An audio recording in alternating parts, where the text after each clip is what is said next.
By Alistair Grant. NICOLA Sturgeon has warned Boris Johnson he cannot bludgeon the nation of Scotland into seeing the world as he does, as she insisted it is unsustainable to block a second independence referendum. The First Minister made the comments as she posed for photos in Dundee with the SNP's new MPs after the party won 48 of the 59 Scottish seats in a landslide victory. It came as Johnson pledged to recover the UK's national self-confidence, our mojo, our self-belief following his own triumphant result in Thursday's poll. During a symbolic visit to Tony Blair's old Sedgefield constituency in County Durham, which fell to the Tories on Thursday night, he pledged to repay the trust of former Labour supporters who had backed him. He said, "I can imagine people's pencils hovering over the ballot paper and wavering before coming down for us and the Conservatives, and I know that people may have been breaking the voting habits of generations to vote for us.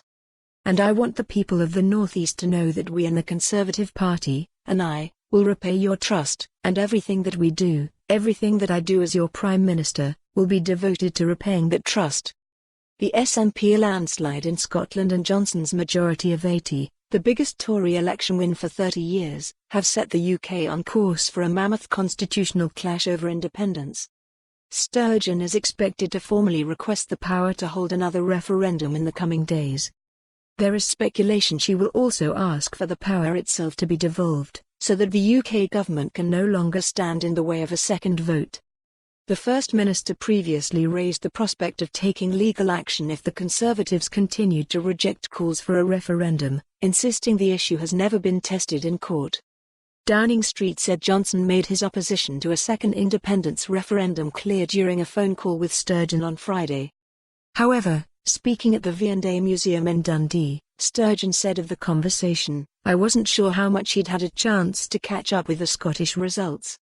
I pointed out to him, politely of course after I congratulated him, that the Scottish Tories, having fought the election on the single issue of opposition to an independence referendum, had lost vote share, lost more than half of their seats.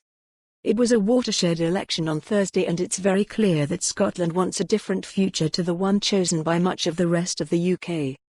Scotland showed its opposition to Boris Johnson and the Tories, said no again to Brexit, and made very clear that we want the future of Scotland, whatever that turns out to be decided by people who live here. You can't bludgeon a nation into accepting your view of the world when it is made very clear." For more on this story, visit the news article link.